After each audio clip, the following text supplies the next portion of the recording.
You ever wake up in the middle of the night and then your brain just won't shut up? You're staring at the ceiling, right? And your mind's doing that thing where it plays the worst case scenario highlight reel. What if the car breaks down? What if I lose my job? What if my laptop dies tomorrow and I can't afford to replace it? Yeah, that little spiral. And here's the wild part.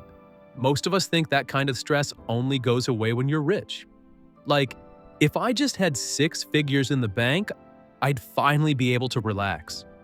But what if I told you there's a specific number, way smaller than you'd expect, that completely flips your financial life upside down? That number is $10,000. My name's Andy, and I spend way too much time thinking about money and why some people seem to glide through financial problems while others feel like they're constantly drowning. If this kind of breakdown helps you see money differently, go ahead and hit that like button and subscribe. You'll thank yourself later. Now let's start here.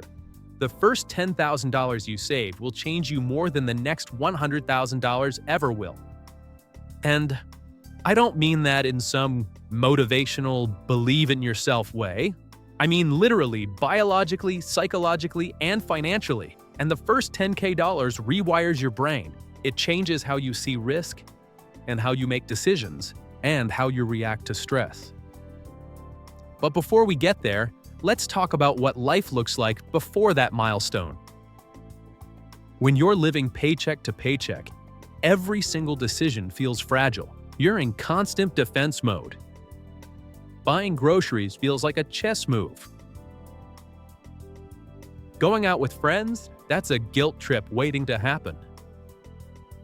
Every unexpected expense feels like it could knock your entire life off balance. You're not lazy, you're not bad with money. You're just stuck in what psychologists call survival mode. See, your brain can't think long-term when it's constantly worried about short-term danger. The same part of your brain that evolved to keep you from starving, and it's not interested in index funds or Roth IRAs. It just wants to make sure you can eat and keep the lights on this week. And when you're in survival mode, you don't make rational decisions, we make emergency decisions. You take the first job offer even if it sucks. You swipe your credit card to fill your gas tank because you literally have no other option. You stay stuck not because you want to, but because your nervous system is locked in panic. That's what $0 to $9,999 feels like. But once you cross $10,000, something shifts. You stop playing financial defense. You start playing offense. Think about it like this.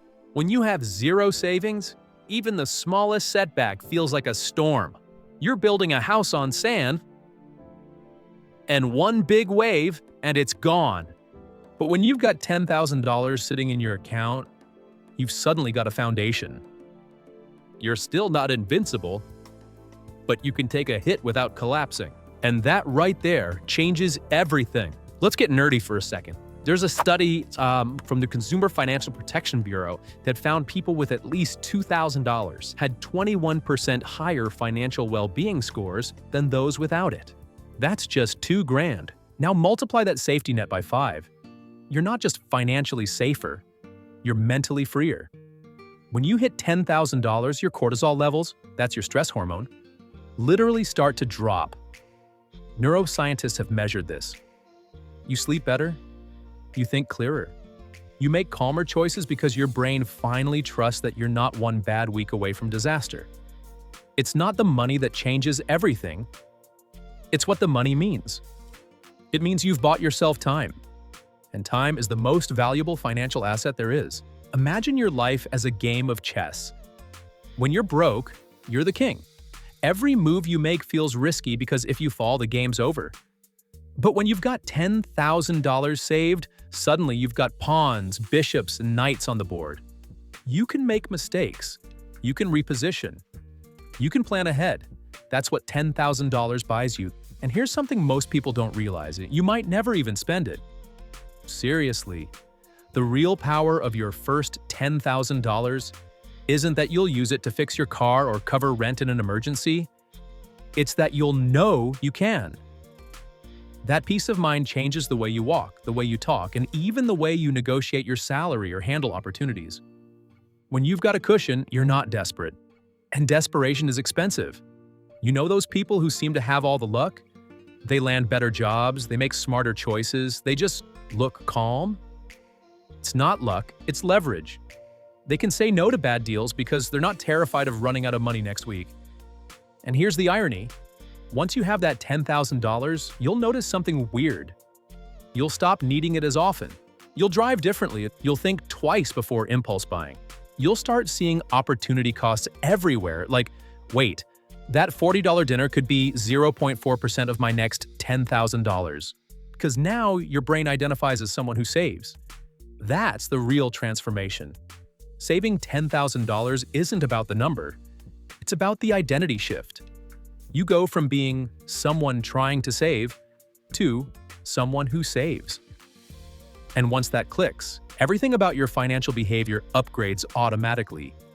You'll stop asking, "Can I afford this?" and start asking, "Does this get me closer to the life I want?" That shift right there, that's the moment you stop surviving and start building. All right, so now that you get why the first 10 grand is such a psychological and financial game changer, let's get real about how you actually get there. Because I know what you're probably thinking. Andy, that all sounds great, but saving $10,000 feels impossible right now. Yeah, I get it.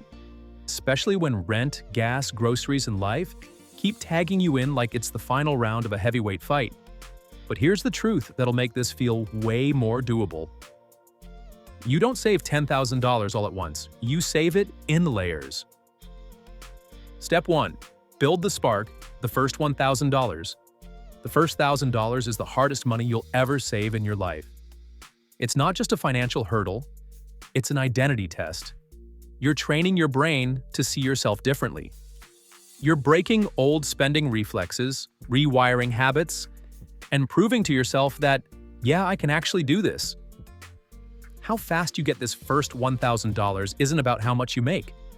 It's about how focused you can get for 30 days. Cut the noise. For 1 month, go into what I call survival sprint mode. Sell 3 things you don't use, cut subscriptions. Drive for Uber, deliver food, babysit, freelance, anything. The goal isn't to build a new lifestyle, it's to build momentum. Once that first $1,000 hits your account, don't touch it. That's your starter shield. Step 2. Lock the habit, $1,000 to $5,000. Now that you've proven to yourself you can save, the next phase is about consistency. Here's the trick. Automate everything. If you have to manually decide to save money every week, your brain will always find a reason not to. But if you auto-transfer $100 or $200 every payday into a separate high-yield savings account, it becomes invisible. Out of sight, out of temptation. Let's do some quick math. $200 per paycheck equals $400 per month. In 12.5 months, that's your $5,000 milestone. Step 3. Build a safety net. $5,000 to $10,000. Okay, this is where you start to feel different. Your confidence grows. You've got proof now. The plan works. From $5,000 to $10,000, you're optimizing. You're tightening the leaks, increasing income, and letting compounding behavior take over. Habits compound too. Every positive financial action you take starts multiplying its impact. That's why most people who hit $10,000 never go back to zero. Let's look at an example. Say you make $4,000 a month after taxes. Save 10% automatically, $400 per month. Cut $100 per month in fluff. Add a weekend side gig, plus $300 per month. That's $800 per month in savings potential.